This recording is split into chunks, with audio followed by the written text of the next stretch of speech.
ہم اور آپ جس ملک میں رہتے ہیں اس ملک کو ہندوستان کہا جاتا ہے۔ یہ ملک ہندوستان اتنا خوشبخت، عظمت اور عظیم ملک ہے کہ جب اس ملک کی خوشبو مالک بہروبر، نائب پروردگار، شہنشاہ ذی وقار، حضور تاجدار مدینہ، راحت قلب و سینہ، سرکار مدینہ صلی اللہ تعالی علیہ وآلہ وسلم کو مدینہ طیبہ سے مدینہ طیبہ میں رہتے ہوئے ہندوستان کی ٹھنڈی ہوا کا احساس ہوا۔ اس کو ڈاکٹر اقبال نے یوں کہا ہے: میرے عرب کو آئی ٹھنڈی ہوا جہاں سے، میرے عرب کو آئی ٹھنڈی ہوا جہاں سے، میرا وطن وہی ہے، میرا وطن وہی۔ رسول اکرم مجسم صلی اللہ تعالی علیہ وآلہ وسلم کے جگر کے ٹکڑے امام علی مقام امام حسین رضی اللہ تعالیٰ عنہ کی آل میں سے ایک عطائے رسول ہند الولی سیدنا معین الدین حسن سنجری رحمۃ اللہ تعالی علیہ جو ہندوستان تشریف لائے، عطائے رسول ہند کے راجا حضرت خواجہ خواجگان غریب نواز سیدنا معین الدین حسن چشتی سنجری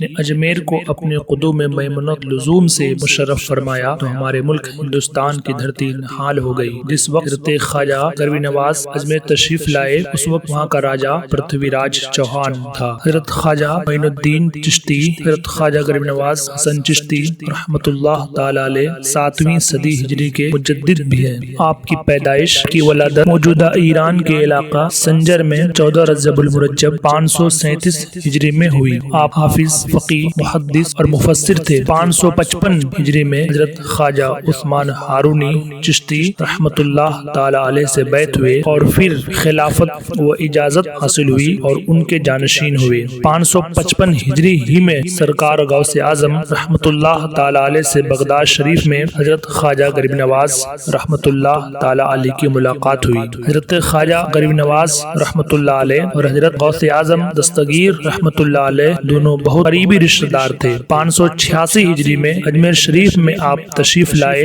آپ کے مریدین میں بادشاہ اسلام اور بڑے بڑے اولیاء کاملین بھی شامل ہیں۔ حضرت خواجہ قطب الدین بختیار کاکی علیہ رحمت و رضوان آپ کے خلیفہ اعظم اور جانشین ہیں۔ حضرت خواجہ غریب نواز سلطان الہند، وارث نبی اور عطائے رسول، یہ سب آپ کے القاب ہیں۔ آپ کے والد محترم کا نام حضرت سید غیاث الدین حسن رحمت اللہ تعالی علیہ ہے، جن کا شمار سنجر کے عمرا اور اوصا میں ہوا کرتا تھا۔ انتہائی متقی و پرہیزگار اور صاحب کرامت بزرگ تھے۔ حضرت خواجہ غریب نواز رحمت اللہ تعالی علیہ کی والدہ ماجدہ بھی اکثر اوقات عبادت و ریاضت میں مشغول رہنے والی نیک سیرت خاتون تھیں۔ جب حضرت سیدنا خواجہ غریب نواز رحمت اللہ تعالی علیہ 15 سال کی عمر کو پہنچے تو آپ کے والد محترم کا انتقال پرملال ہو گیا۔ وراثت میں ایک باغ اور ایک پنچکی یعنی پانی سے چلنے والی چکی ملی۔ حضرت خواجہ غریب نواز رحمت اللہ تعالی علیہ نے اسی کو دریائے معاش بنا لیا اور خود ہی باغ کی نگہبانی کرتے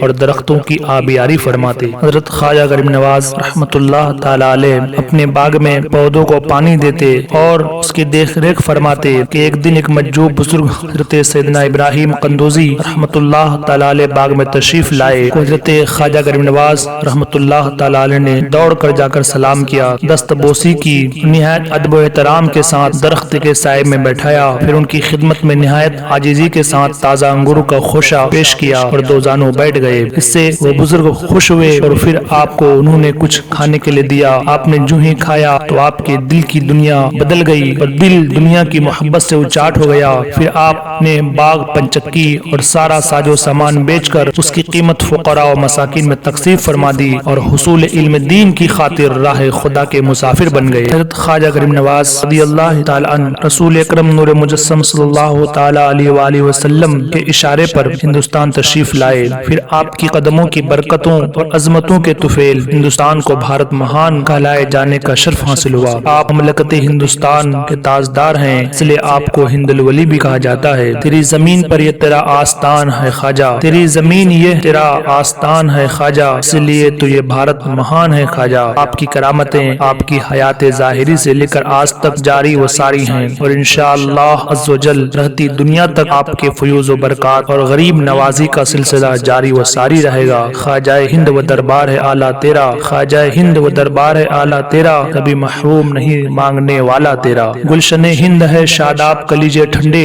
گلشن ہند ہے شاداب کلیجے ٹھنڈے، وہ ابر کرم زور برستا تیرا۔ حضرت خواجہ غریب نواز رحمت اللہ تعالی علیہ شاعر بھی تھے اور مصنف بھی تھے۔ حضرت خواجہ غریب نواز رحمت اللہ تعالی علیہ جب ہندوستان تشریف لائے لائے تو ہندوستان میں کفر و شرک کے ظلمت قدوں سے بھرا پڑا تھا۔ پھر دھیرے دھیرے لوگ آپ کے دامن کرم میں پناہ لینے لگے اور اسلام کا بول بالا شروع ہوا۔ خواجہ غریب نواز رحمۃ اللہ تعالی علیہ نے اسلامی تعلیمات اپنے حسن و اخلاق، کرامت و روحانیات کے ذریعے کفر و شرک اور ساحری کے زور کو توڑ دیا، لوگوں کو دامن اسلام میں لے کر اسلامی بھائی چارگی، اسلامی برابری کے راستے پر لا کھڑا کیا۔ آپ نے اپنی بے لوث تبلیغ سے بے شمار انگن سینکڑوں لوگوں کو اسلام سے جوڑا اور اسلام کے دامن کرم سے وابستہ کر دیا۔ آج ہندوستان میں اسلام کا جو بول بالا ہے یہ آپ ہی کی بدولت ہے، یہ آپ کی تجدیدی کارناموں میں سے ایک کارنامہ ہے۔